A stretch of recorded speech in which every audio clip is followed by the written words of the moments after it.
Shalom seluruh jemaat Tuhan. Puji nama Tuhan kalau kita semua boleh kembali berkumpul walaupun masih terbatas oleh ruang dan waktu. Mari kita sama-sama memuji nama Tuhan. Sebelum itu mari kita tundukkan kepala kita untuk berdoa kepada Tuhan. Mari kita satu dalam doa. Bapak yang baik, selamat siang. Terima kasih kalau Tuhan boleh menyertai untuk kehidupan kami. Sebentar kami ingin memulai ibadah pada siang hari ini. Tuhan Yesus yang boleh mempersiapkan hati kami. Kami undang Roh Kudus untuk hadir di hati kami. Terima kasih Bapak yang baik. Kami mengucap syukur dan berdoa haleluya. Amin. Mari kita naikkan pujian ini. Walaupun musim selalu berganti, tapi imani dan percaya bahwa Tuhan selalu menyertai kehidupan kita. Dimanapun Bapak, Ibu, dan Saudara berada saat ini, mari kita satukan hati untuk datang ke hadirat Tuhan. Musim akan selalu berganti, kasih Tuhan tetap abadi, tak akan berubah sampai selamanya. Ku tetap percaya, ku yakin Tuhan memberkati, ku yakin Tuhan melindungi. Burung di udara Tuhan pelihara karena kasih-Nya. Tuhan selalu menolongku, selalu menjagaku, sehelai di rambutku tak akan terjatuh tanpa seizinmu. Tuhan selalu menolongku, selalu menjagaku. Dia mengenyangkanku dan peliharaku seumur hidupku. Tuhan selalu menolongku,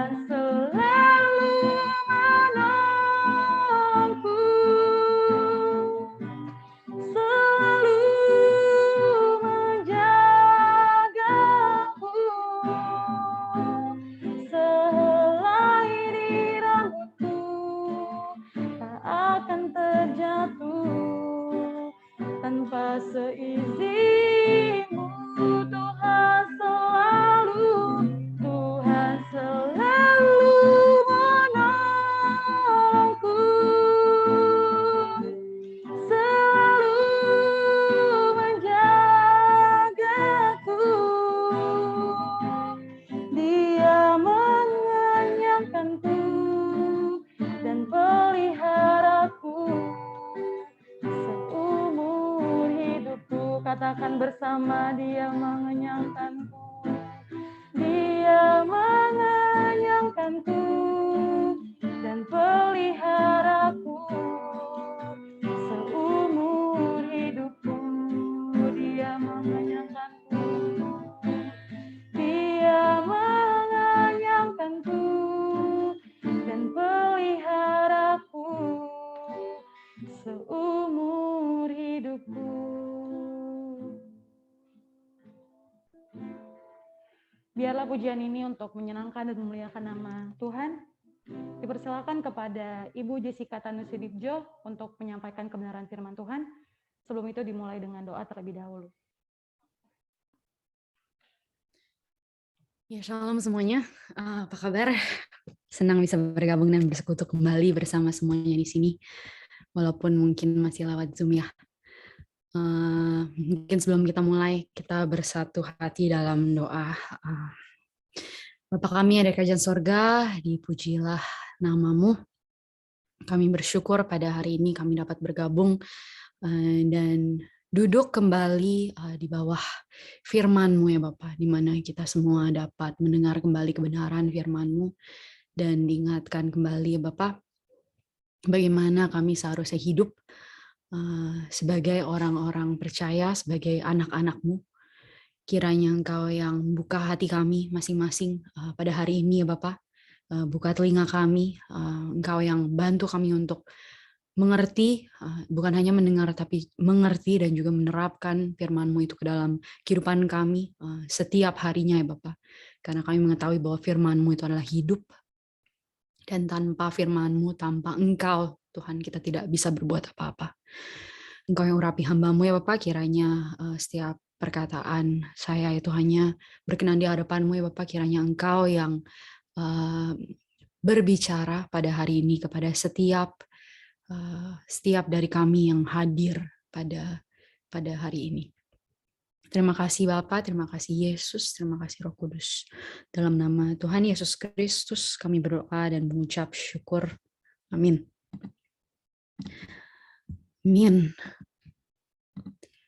Oke, pada bulan Januari ini kita sedang berkemah di tema hiduplah seperti Kristus hidup. Di mana sepertinya ini adalah satu tujuan terutama setiap orang percaya ya kan. Kita sering menyanyi lagu-lagu seperti ku mau sepertimu Yesus ya kan. Disempurnakan selalu. Kita nyanyi lagu-lagu seperti itu gitu ya. Dan bahkan kita memanggil diri kita sendiri orang-orang Kristen. Tapi sebenarnya apakah kita menyadari bahwa ketika kita diidentifikasi sebagai orang-orang Kristen itu memiliki suatu bobot yang begitu besar. Karena kalau misalkan kita sadari pertama kali orang-orang Kristen disebut Christians gitu ya. Pertama kali orang-orang pengikut Yesus disebut orang-orang Kristen. Bukan karena mereka menjulukan dirinya, oh I'm a Christian, aku orang Kristen gitu ya. Tetapi pada saat itu di mana gereja baru saja berdiri, belum menjadi terorganisir, dan para pengikut Yesus hidup di antara banyak orang, ya kan? Hidup mereka itu begitu berbeda, begitu kontras dari lingkungan mereka. Karena hidup mereka itu begitu identik dengan Kristus, sampai orang-orang di sekeliling mereka terngiang-ngiang. Mereka bingung gitu ya, kenapa bisa ada orang-orang yang begitu berbeda seperti ini? Gitu. Siapa sih orang-orang ini? Mengapa mereka begitu menonjol? Dan orang-orang lain ini yang mengamati pengikut Yesus hanya dapat berkata, wah, mereka seperti Kristus-Kristus kecil. They're like little Christs. Dan dari situlah mereka pertama kali disebut orang-orang Kristen. Jadi ketika kita bertanya gitu ya, apakah arti seorang Kristen? What does it mean to be a Christian? Ini seharusnya menjadi point of reflection dalam kehidupan kita masing-masing.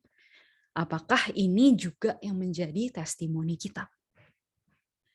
Bahwa ketika orang, siapapun itu melihat kehidupan kita, mereka dapat bingung gitu.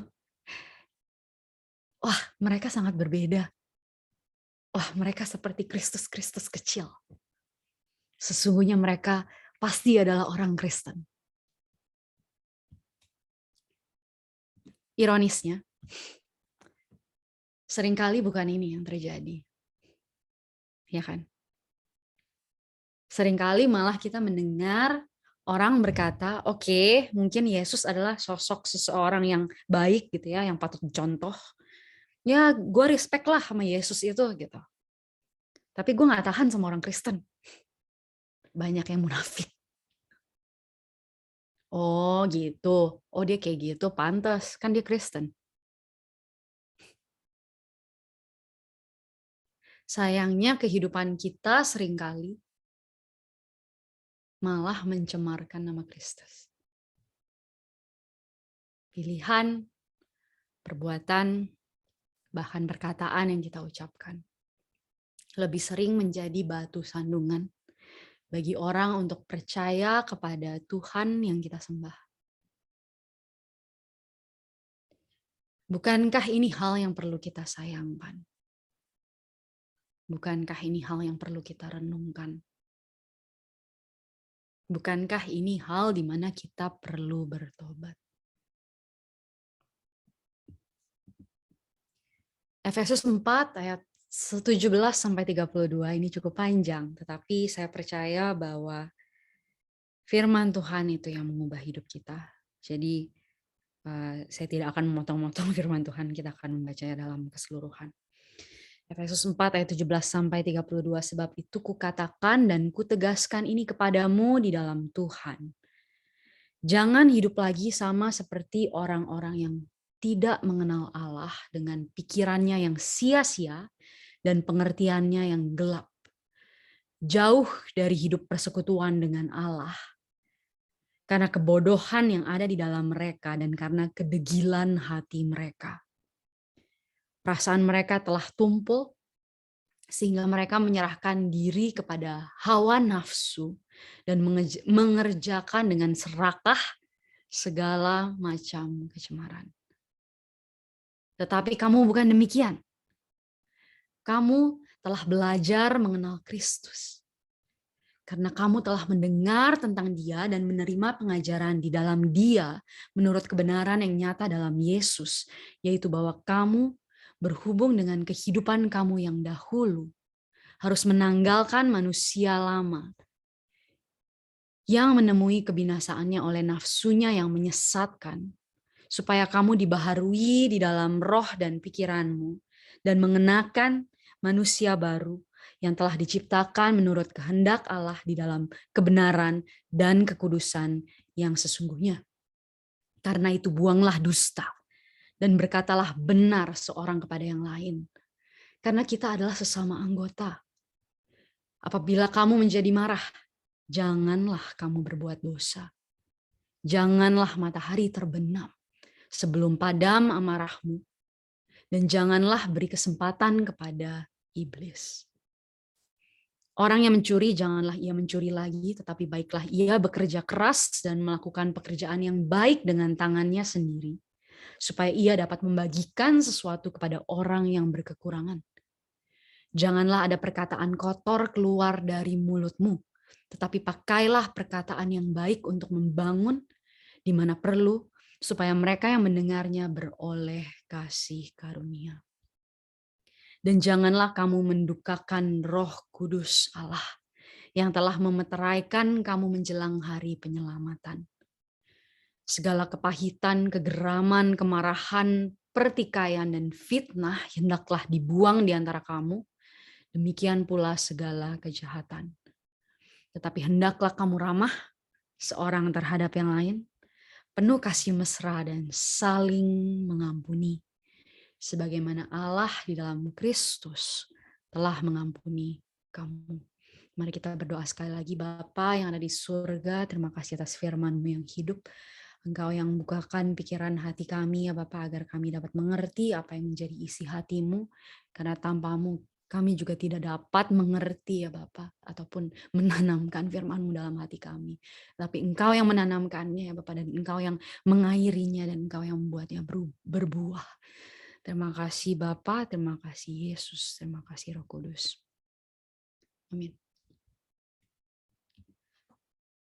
Selama beberapa minggu yang lalu, beberapa firman Tuhan telah dibahas mengenai hidup seperti Kristus. Hari ini kita baca dari buku Efesus, di mana ini adalah surat seorang Paulus kepada jemaat di Efesus. Dan ketika Paulus menulis surat tersebut, ia sudah mulai diincar ya kan oleh para petinggi Romawi yang ingin menahannya atas kesaksiannya tentang Yesus. Dan gereja di Efesus itu sendiri adalah gereja yang kehidupannya sangat terpengaruh dengan kultur yang ada. It's a melting pot di sana. Mungkin sedikit seperti Jakarta gitu ya. Karena kultur di sana banyak penyembahan berhala, banyak imoralitas yang sangat kentara gitu karena orang datang dari berbagai macam tempat gitu ya. Seafarers pada datang berlabuh, banyak trade going on di sana. Dan kultur yang ada di luar itu mulai meresap ke dalam gereja. Mungkin ini yang dapat kita pertimbangkan juga dan renungkan dalam kehidupan kita masing-masing. Apakah kultur dunia di sekitar kita telah meresap ke dalam kehidupan kita, bahkan dalam gereja? Dilema inilah yang sedang coba di-highlight oleh seorang Paulus ketika ia menulis surat kepada jemaat di Efesus. Awal dari ayat yang tadi kita baca, kita penggal-penggal ya. Jadi pertama kita akan berkemah sebentar di ayat 17 sampai 21. Di mana di sini Paulus mengatakan, "Aku tegaskan kembali ini kepadamu dalam Tuhan. Jangan hidup lagi sama seperti orang-orang yang tidak mengenal Allah. Pikirannya gelap, jauh dari hidup persekutuan dengan Allah." Pertanyaannya sekarang adalah, apakah kita telah hidup sebagai orang-orang yang mengenal Tuhan? Atau apakah sama seperti dunia kita hidup dalam kegelapan, jauh dari persekutuan dengan Allah? Karena kebodohan kita dan kedegilan hati kita. Persekutuan dengan Tuhan bukan hanya ketika kita berada di gereja, bukan hanya ketika kita ada di persekutuan seperti ini, ya kan? Bukan hanya ketika kita berlutut dan berdoa ataupun ketika kita membaca firman. Tapi persekutuan dengan Allah itu seluruh hidup kita. Apakah dalam setiap langkah kita, setiap ucapan kita, setiap pikiran kita, kita sedang bersekutu dengan Allah? Ada suatu cerita, ini ada intermezzo sedikit ya. Kalau teman-teman pernah nonton film Toy Story 3, gitu. Ada suatu adegan di mana menurut saya itu sangat mencerminkan kehidupan kita di hadapan Tuhan. Lucu gitu ya scene-nya, adegannya lucu banget. Orang pasti nonton kayak, "Hah, ini ampun deh, agak rada-rada ya," gitu. Tapi sebenarnya ini memaparkan sebuah pertanyaan yang cukup teologis dan sangat dalam. Kenapa? Jadi ceritanya ada sebuah garpu, fork ya kan, yang sudah dibuang ke tong sampah. Kemudian diambil oleh seorang anak dan dibuat sebagai prakarya gitu ya. Kebetulan kita di MNC Peduli juga ada mendaur ulang sampah gitu ya. Jadi anak ini mengambil sampah tersebut, garpu plastik, didaur ulang jadi sebuah mainan gitu. Dan kalau di Toy Story itu setiap mainan itu jadi hidup. Anehnya anak ini sudah membuat garpu ini yang tadinya dari sampah diambil, dibuat menjadi seperti ini gitu ya, dikasih mata, mulut, tangan, wiggly hands gitu. Dikasih kaki. Dan disayang gitu. Oh, ini mainanku, ini buatanku. Tetapi setiap kali anak itu membawa Forky ini tidur gitu ya, dipeluk tidur. Forky ini gelisah. Dan dia selalu mencoba untuk jauh dari anak ini dan lari kembali, wiggle gitu ya, kembali ke sampah. Dan dia bilang, I am trash, I am trash, I am trash. Karena selama ini ia terlalu terbiasa hidup di dalam tong sampah tersebut. Padahal status dia sudah diangkat dari sampah menjadi mainan kesayangan seorang anak ini. Adegan ini cukup unik, cukup lucu gitu ya. Bahkan mungkin ketika kita menontonnya, kita bisa bingung gitu. Aduh, ini garpu sih nggak mikir ya gitu. Udah dipeluk gitu, kok malah larinya ke sampah gitu. Namun sadarkah kita bahwa kita seringkali seperti Forky? di mana kita sudah diangkat statusnya menjadi anak Allah, namun kita selalu memilih untuk hidup dalam kegelapan, kedegilan, kekotoran hati kita sendiri. Kita memilih untuk hidup jauh dari persekutuan dengan Tuhan. Jadi apa yang dapat kita lakukan? Bagaimana kita bisa berhenti hidup dalam kegelapan? Paulus berkata, kita perlu belajar mengenal Kristus, mendengar tentang Dia, dan menerima pengajaran di dalam Dia. To know Christ, to hear about Him and be taught in Him. Karena hanya dengan mengenal sosok Allah yang Maha Pengasih, Maha Pengampun, Maha Kudus, Maha Adil, Maha Sempurna, dapat kita turut menginginkan untuk hidup bersekutu dengan Dia dan hidup menyerupai Tuhan. Ada seorang teolog dan penulis bernama James K.A. Smith yang menulis sebuah buku berjudul You Are What You Love. Mungkin kita pernah mendengar gitu ya, you are what you eat and things like that. Tapi sesungguhnya sebagai manusia, you are what you love. Kita akan hidup menyerupai apa itu yang menjadi keinginan ataupun kerinduan kita. Apa yang kita cintai, apa yang kita kasihi.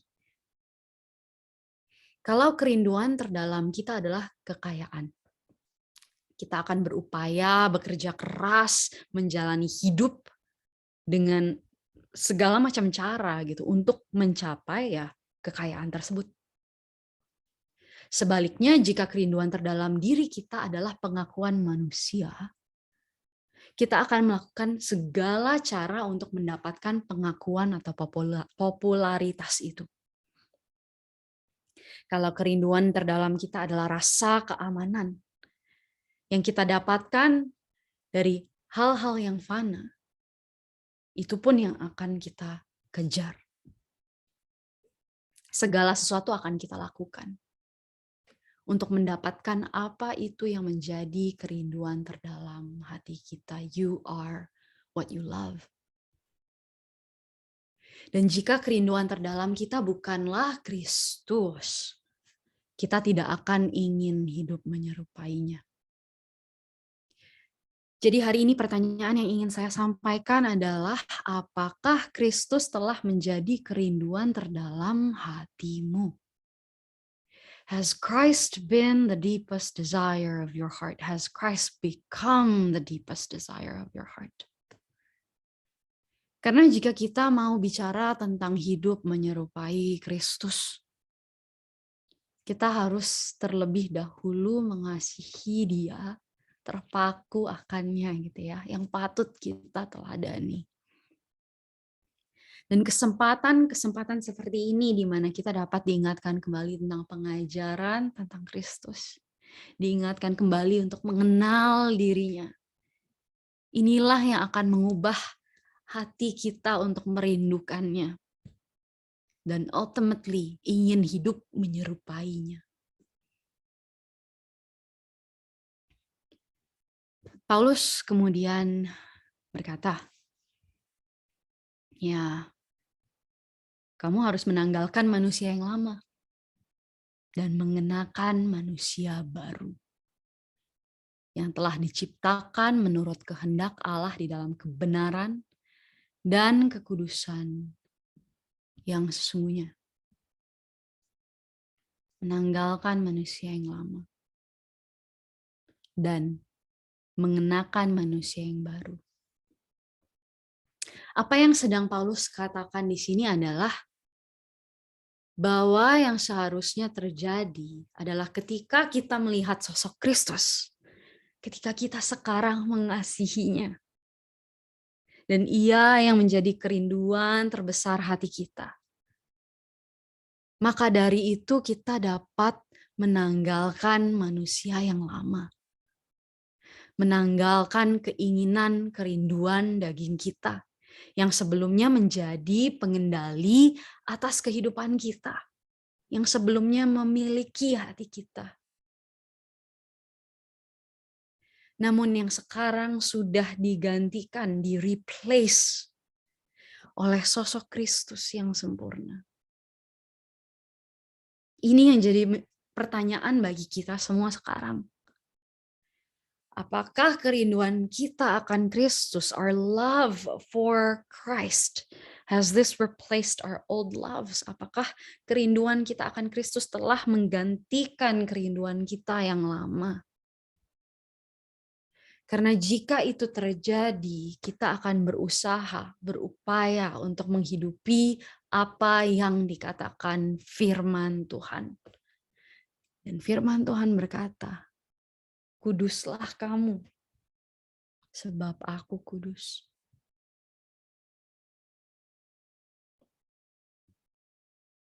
Karena Paulus berkata bahwa ketika kita mengenakan manusia baru, kita telah diciptakan menurut kehendak Allah di dalam kebenaran dan kekudusan. Dua hal yang sering kita anggap remeh, dua hal yang sering kali dicap orang sebagai aspirasi idealis, dua hal yang kita anggap sepele dengan ucapan-ucapan seperti, ya Tuhan kan Tuhan yang Maha Pengasih. Bukankah Ia mengerti dan memaafkan segala kekurangan kita? Iya, memang kebaikan Tuhan itu tidak berkesudahan. Tetapi sesungguhnya kita tidak akan mengerti tentang kasih Allah tanpa kita terlebih dahulu mengenal kebenaran dan kekudusannya. Tanpa kita mengakui betapa bobroknya kita di hadapan Tuhan, kita tidak akan mengerti kedalaman kasih-Nya. When we put on our new self, we're created after the likeness of God in true righteousness and holiness. Namun satu hal yang ingin saya garis bawahi hari ini, karena seringkali ketika kita membicarakan tentang kebenaran dan kekudusan, mata kita tertuju kepada orang lain.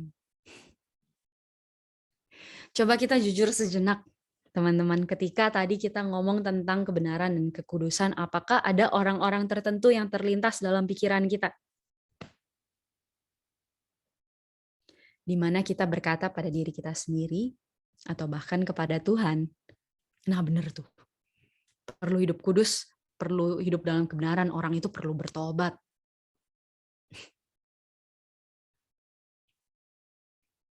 Bahkan jika kita di antara kita ada orang tua mungkin gitu ya, mudah sekali untuk kita berpikir, saya bukan orang tua sih, cuman maksudnya mudah sekali untuk berpikir, nah ini yang anak saya perlu ngerti ini. Ayo, siapa yang mikir kayak gitu? Banyak yang suka berkomen ketika kita ngomongin tentang kekudusan dan kebenaran. Nah ini yang anak muda zaman sekarang nggak ngerti. Ini yang kaum milenial sudah lupakan. Pertanyaan saya hari ini adalah, siapakah yang Paulus minta untuk tanggalkan manusia lama dan untuk mengenakan manusia baru? Apakah dia sedang mengomentari kehidupan orang lain atau kehidupan diri kita sendiri? Bukankah diri kita sendiri yang dituntut? Paulus tidak pernah berkata, pakaikanlah manusia baru pada orang itu. Paulus berkata, tanggalkan manusia lamamu dan pakailah, kenakanlah, bahasa itu susah banget ya, berjubahkanlah manusia baru. Hai, kamu kenakan manusia baru. Jangan sampai kita menggunakan kebenaran dan kekudusan sebagai alasan untuk menjadi orang-orang yang penuh penghakiman. Orang-orang yang menganggap dirinya tinggi dan menganggap orang lain remeh. Sudah usai waktunya kita menggunakan ini sebagai alat menghakimi orang lain. Justru seharusnya kebenaran dan kekudusan itu menjadi patokan atau tolak ukur bagi kehidupan kita semua masing-masing pribadi. A benchmark in our own individual lives. Karena sesungguhnya kita memiliki balok di mata kita sendiri, bukan? Dan lebih mudah bagi kita untuk menganggap orang lain munafik. Padahal hidup kita belum sepenuhnya benar dan kudus di hadapan Allah. Kalau kita bisa dengan sangat confident gitu ya, hari ini juga berkata, oh udah, saya sudah hidup benar dan kudus di hadapan Allah.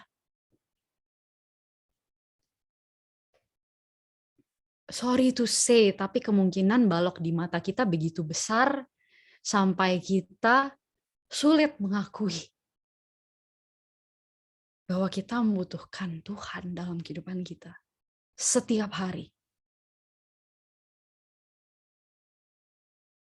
Karena sesungguhnya setiap hari adalah tantangan bagi kita untuk mengupayakan hidup dalam kebenaran dan kekudusan. Tantangan ya, tapi juga kesempatan. Kesempatan untuk setiap hari berupaya untuk hidup makin menyerupai Kristus. Paulus kemudian berkata, porsi ketiga ini cukup panjang gitu ya. Ia berkata, buanglah dusta, berkatalah benar. Yang mencuri malah dibilang, jangan mencuri, bekerjalah dengan baik supaya dapat membagikan sesuatu kepada orang yang berkekurangan.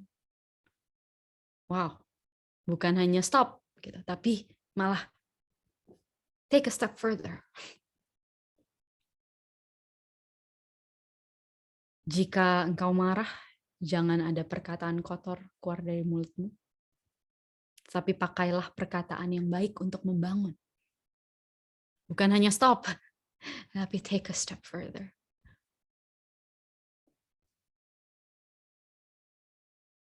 Hendaklah kamu ramah seorang terhadap yang lain. Bukan hanya nggak boleh nyinyir ya, tapi kita harus ramah terhadap satu sama lain, penuh kasih, saling mengampuni. Amin dan amin. Dalam ayat-ayat ini sesungguhnya kita membaca nasihat Paulus tentang bagaimana seharusnya kita berhubungan dengan orang-orang di sekitar kita. Di sini tadi ada unsur mengucapkan kebenaran, ya kan?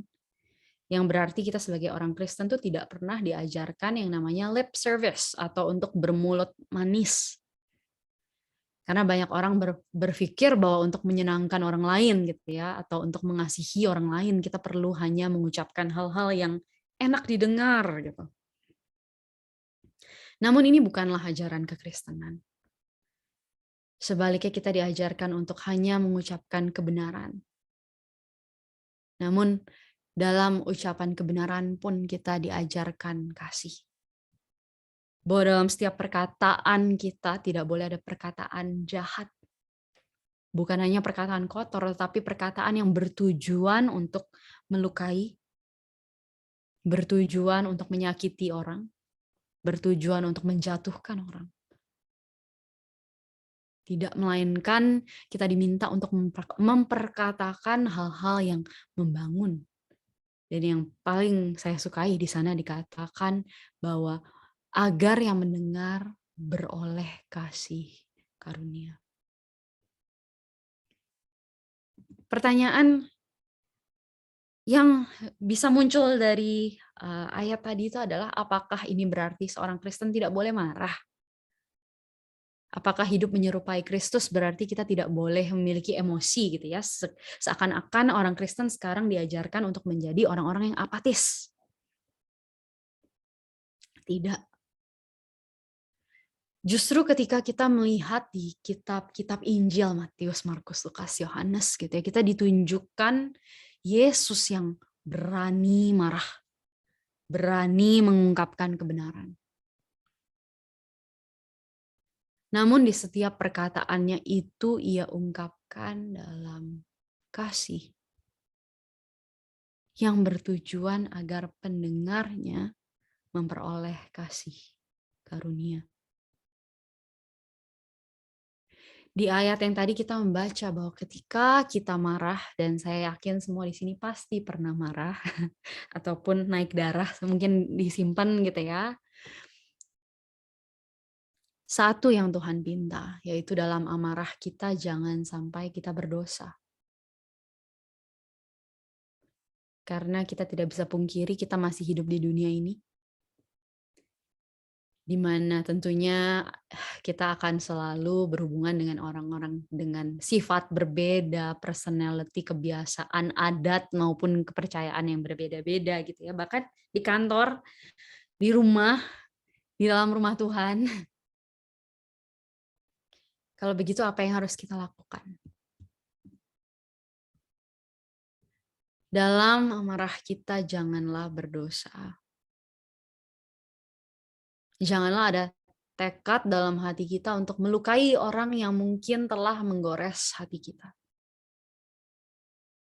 Jagalah lidah kita, jangan sampai ada perkataan kutuk yang kita ucapkan.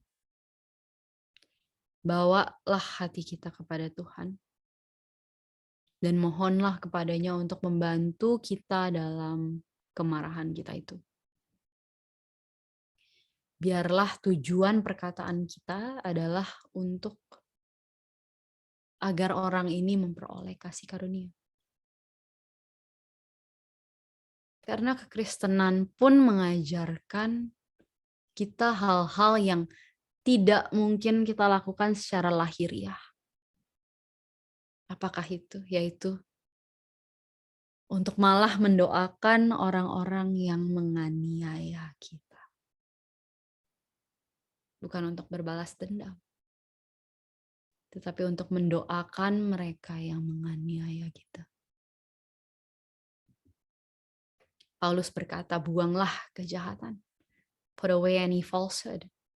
Jadilah ramah, penuh kasih, dan saling mengampuni.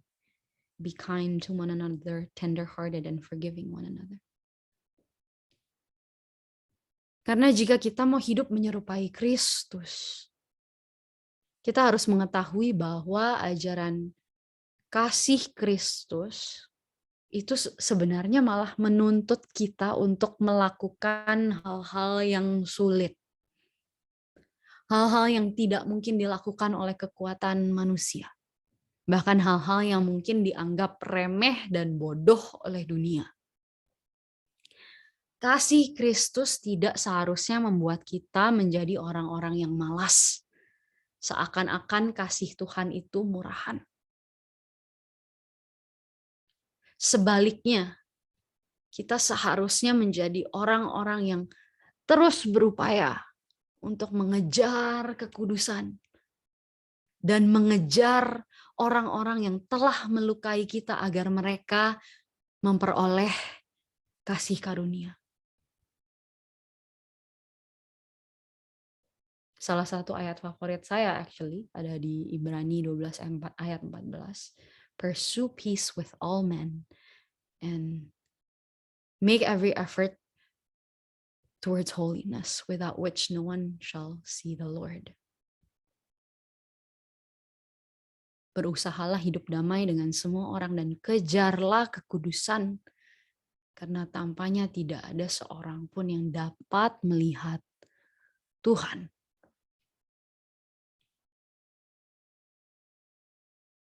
Karena sesungguhnya orang Kristen itu harus menyerupai Kristus. yang hidupnya sangat berbeda dengan cara dunia. Aneh? Mungkin. Namun itu yang telah menjadi tuntutan kita semua. Karena cara Tuhan beda dengan cara manusia. Prioritas Tuhan beda dengan prioritas dunia.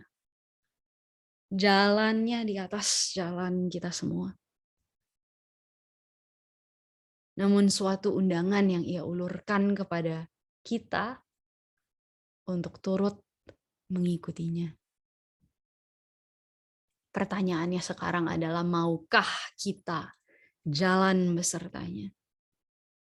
Maukah kita berupaya untuk hidup seperti Kristus hidup? Karena walaupun ini adalah tuntutan amanat yang sulit untuk kita patuhi. Ketahulah,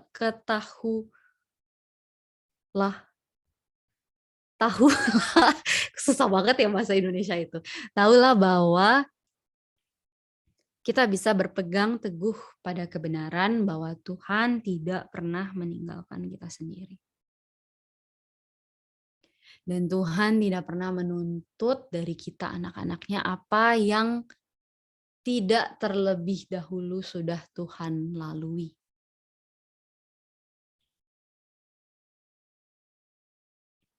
Karena kita hanya dapat patuh dan dengan senang hati mengikutinya, bukan dengan grumbling gitu ya, menggerutu. Kita dapat patuh dengan senang hati ketika kita terlebih dahulu mengenalnya. Mengenal Tuhan yang menanggalkan segalanya untuk menjubahkan kita dengan segala kemuliaannya. Yesus yang meninggalkan segala kemegahan, mengosongkan diri sebagai hamba, bahkan rela mati di atas kayu salib bagi orang-orang yang mencemooh, mencaci maki, menganiaya dia. Ini adalah Kristus yang kita sembah.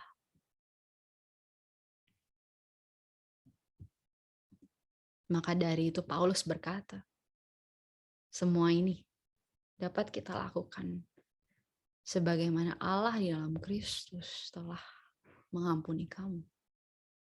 Sebagaimana Allah dalam Kristus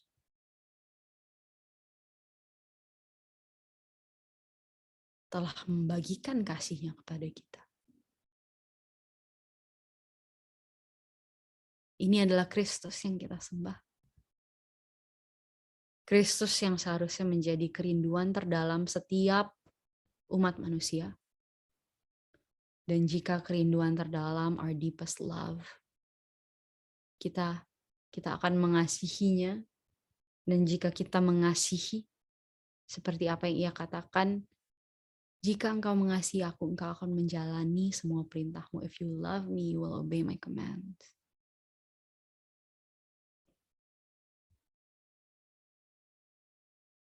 Kiranya hari ini kita dapat lebih mengasihi Kristus. Dan jika mengasihinya, mengikuti perintahnya, dan menyerupai Kristus, hidup seperti Kristus hidup. Dan sungguh-sungguh menjadi saksi yang setia, yang layak sebagaimana kita dipanggil orang-orang Kristen. Mari kita berdoa. Bapa kami yang ada di kerajaan sorga, terima kasih ya Bapa karena Engkau telah memanggil setiap dari kami sebagai anak-anak-Mu. Bukan anak yang diperoleh oleh darah dan daging ya Bapa, tapi oleh darah anak-Mu yang tunggal Yesus Kristus yang telah memberikan dirinya kepada kita semua di tempat ini.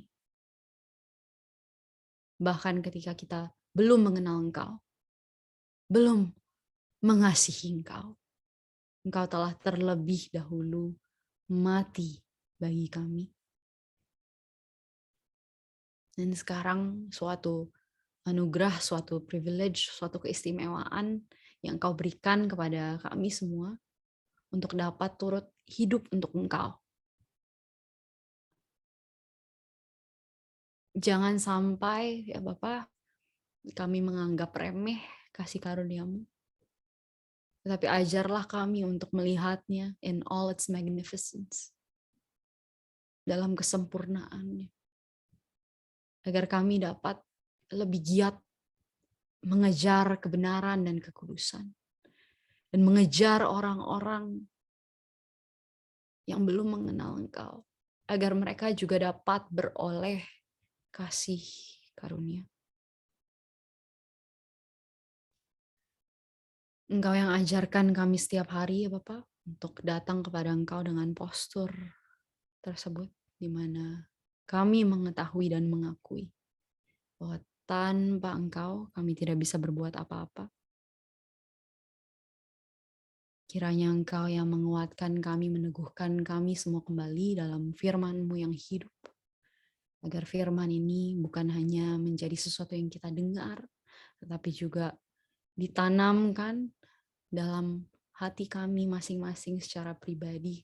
Tuhan Yesus, Engkau yang mengetuk pintu hati kami. Agar kami dapat mempersembahkan kehidupan kami secara sepenuhnya ya Bapak. Sebagai persembahan yang kudus, yang layak. Sebagaimana Engkau layak disembah. Terima kasih Tuhan. Terima kasih atas kesempatan ini untuk dapat kembali mendengarkan firman-Mu. Kiranya ini yang menjadi kerinduan kami selalu. Kiranya kami dapat hidup makin menyerupai Kristus setiap harinya. Dalam nama Tuhan Yesus Kristus kami semua telah berdoa dan mengucap syukur. Amin.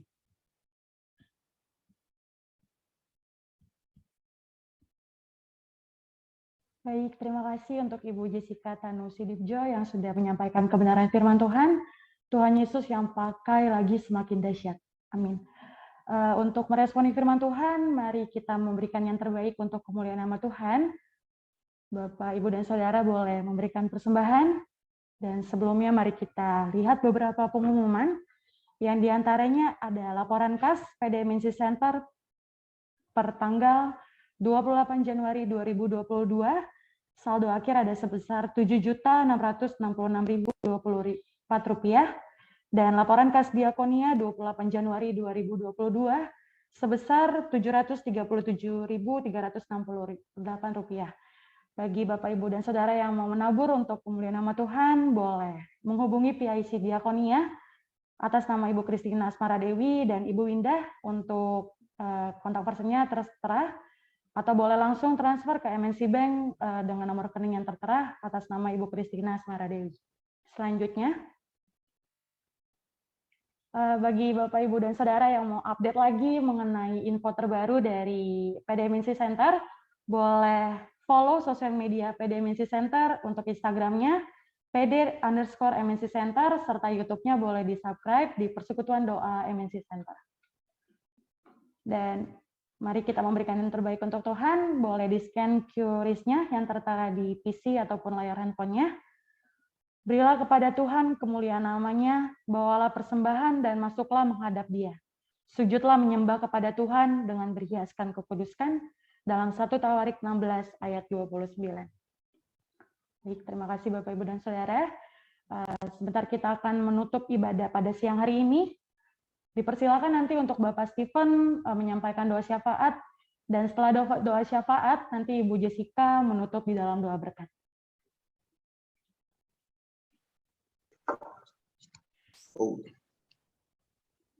Okay, let's pray. Thank you, Father. Thank you, Lord Jesus. Thank you for your mercy and grace in our life, oh Lord Jesus, that even in our working place, we can come together to honor you, to worship you, and give reverence to you, Lord. Father, thank you, Lord, for your word to Jessica this afternoon, Lord Jesus. We pray, Lord, that you will give us the grace to be faithful to you in all our ways, O Lord Jesus. We pray, Lord, that your word will minister to our hearts, O Lord, and that we will every day renew ourselves and draw ourselves closer to you, to be really like you, Lord Jesus. Not to be of this world, but to be like you, Lord. Thank you, Lord Jesus. We pray, Lord, your blessing upon MNC Group. We pray, Lord, for our CEO and Chairman, Bapak Hari Tanusubio. I pray your blessing upon him and his family, Lord, Liliana and all the children and the family, Lord. I pray your protection and grace upon them. You have chosen, Lord, this family to lead us, to be a blessing to so many families who are blessed in MNC Group. We thank you, Lord. We also pray, Lord, blessing upon all the board of directors, every decision maker, Lord Jesus, in our MNC Group. I pray your anointing and grace and wisdom upon them. Thank you, Lord, for all your blessing, Lord, for MNC Group throughout this pandemic. Lord, you have been gracious to us, Lord Jesus. So we thank you, Lord. We pray, Lord, all our projects and all our services, our media, our financial services, our entertainment services. I pray, Lord, every service, our banking service too, Lord, every that we provide will be a blessing for the people of Indonesia, Lord Jesus. I pray your hands upon everyone who writes the script or content or prepare everything, Lord. I pray, Lord, will be a blessing, oh Lord Jesus. Thank you, oh Father. We also pray, Lord, for our nation. Bless our president, Bapak Jokowi. I pray your grace upon him. Also, all the ministers, vice president, the governors, Bupati, Wali Kota, and everyone in the government, Lord. I pray your blessing that Indonesia, Lord, will continue to be a blessing, Lord. Be blessed, O Lord Jesus. Father, we all pray for our Jakarta. We pray for, Lord, our city. We pray for our governor. We pray your blessing, O Lord, upon Bapak Anies Baswedan. I pray, Lord Jesus, our city will be a blessed city, Lord. We also pray for the pandemic. I pray, Lord Jesus, that no life is lost. I pray your hands and grace over Indonesia. Thank you, Lord Jesus, because only by your grace, O Lord, we live and stay protected and be in peace, O Lord. We also pray, Lord, for PDM Center. I pray, Lord, bless our pengurus, ketua, Pak Kris, and all those who are serving you in our working place. I pray your blessing, O Lord. Also pray blessing upon POWI and PDKK. I pray, Lord, your grace throughout MNC Group, wherever there is a prayer meeting, wherever there is people gathered together, Lord. I pray your presence and grace, O Lord. I pray for employees, O Lord Jesus. I pray a blessing for all employees. I pray, Lord, there is unity, faithfulness, there is loyalty. And I pray, Lord, in this MNC Group, Lord, we are blessed and we will continue to grow, Lord Jesus. Father, we also pray, Lord, for all those present today, Lord, in this service. I pray, Lord, that you will minister to them, and also pray, Lord, that those who are unable to join us will be able to join next week.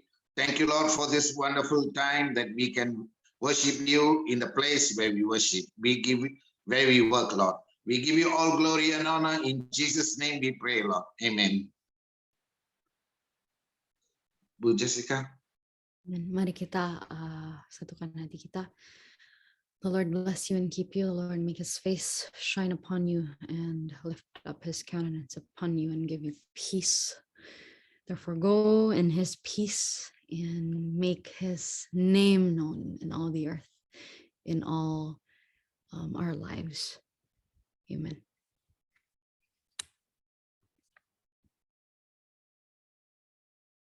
Amin. Terima kasih banyak Bu Jessica. Tuhan berkati Ibu. Thank you, Bu Jessica. Memberkati. Memberkati. Terima kasih untuk semua yang boleh hadir pada hari ini. Sampai berjumpa di Jumat berikutnya. Tuhan Yesus memberkati. Happy Friday. Terima kasih, Bu Jas. Tuhan berkati. Terima kasih untuk pelayanannya. Begin live ya, Bu.